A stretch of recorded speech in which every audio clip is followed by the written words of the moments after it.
Hey everyone, welcome back to our channel. If you're new here, please subscribe. I'd really love that. If you're returning, how you doing?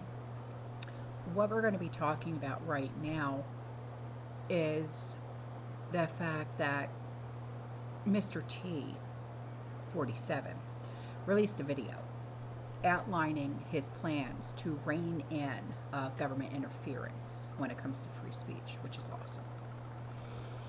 And it's causing chaos within the FBI in Washington. And the FBI are now terrified of being fired. And they are allegedly saying that he's going to smash the place to pieces.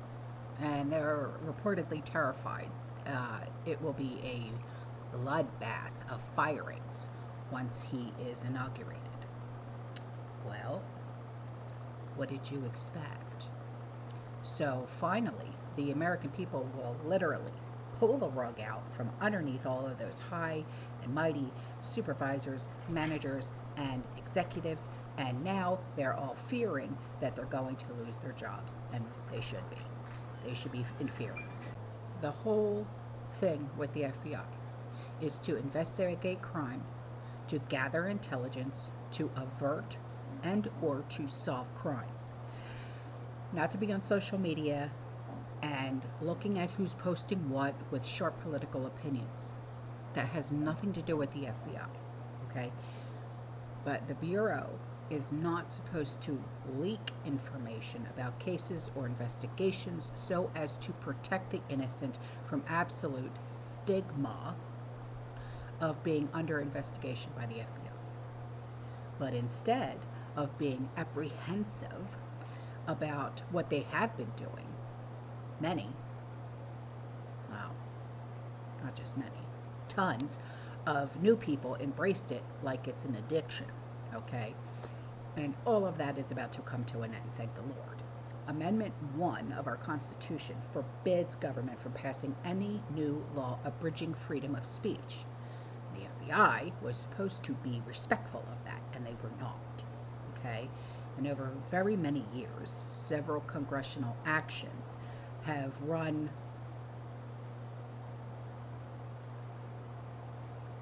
they run over it. Okay, and worse, several administrative interpretations have made government intrusion much, much worse. And the big shots within the FBI thought that there was nothing anybody could do about it. They just found out otherwise. Well, to those of you about to be fired, you brought this upon yourselves. I have no sympathy for you at all. Sorry.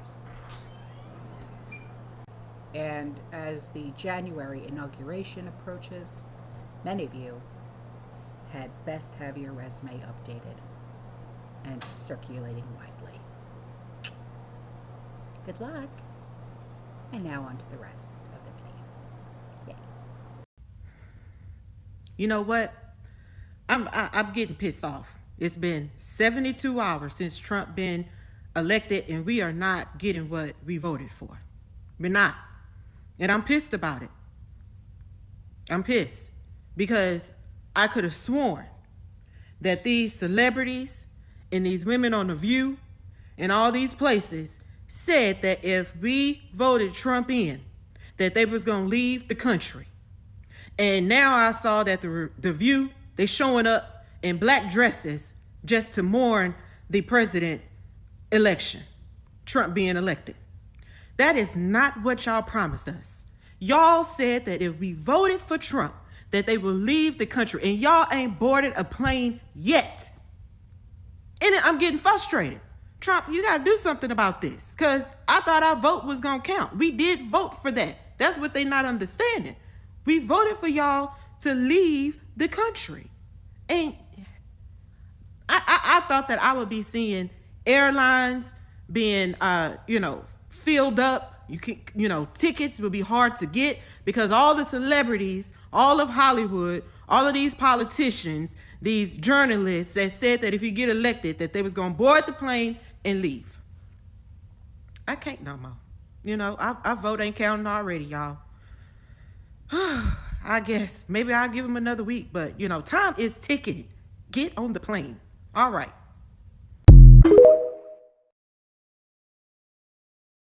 Listen, I'm not afraid of losing my rights because I understand that Donald Trump is not interested in taking any rights away from LGBTQ adults, but rather he is ready to wage war against these adults who have been harming and indoctrinating this country's children. How about you? Oh, me? No. No, I'm not worried because when he was president, he stood up at the UN and demanded that homosexuality be decriminalized worldwide. Didn't they tell you about that on CNN? No? Oh. Well, yeah, that happened. What about you? I'm not afraid for my gay rights because Trump has already been our president. And last time he was our president, he had Republican control of the House and the Senate, and he still didn't do anything to our gay rights. How about you? Yeah, no, I'm not worried about losing any rights under a Trump presidency as a gay woman. How are you going to tell me he's against gay people when he literally had a gay wedding at his own house?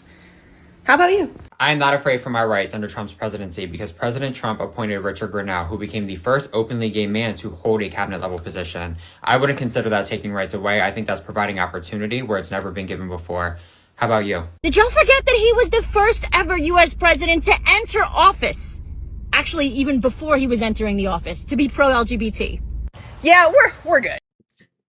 I am not part of this fucking trend. Stop. Stop.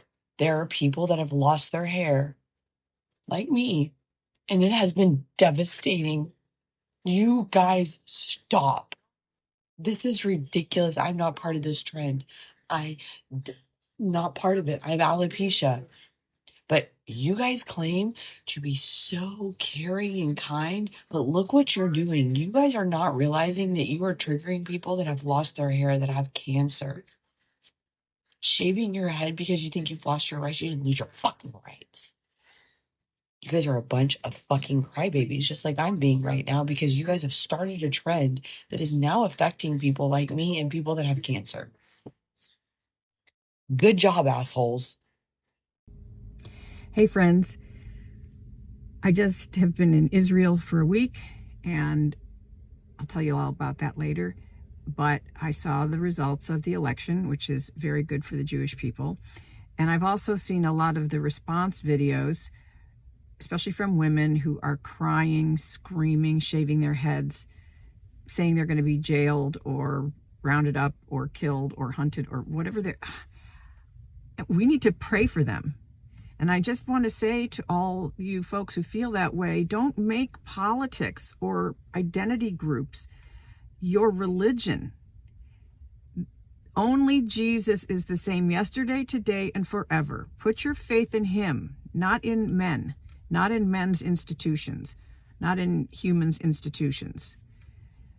And let me tell you, I've been to the kibbutzim where women and babies and families were captured and killed and slaughtered and stolen. You're fine here. You're going to be fine. Don't worry about it.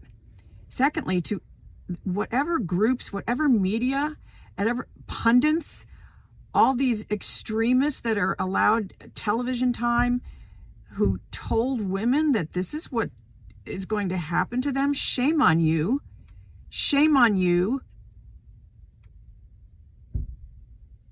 Apparently there's some really vulnerable people here who you targeted and you fear-mongered to, and you need to go back on the air and tell them things are going to be okay and tell them that they're fine. And also stop saying that people who voted differently from you are quote-unquote uneducated. Learn your effing lesson about smearing people who feel differently from you, who have different needs from you, and who have legitimate complaints. Quit dismissing them as uneducated. When are you going to learn? All right, have a great weekend.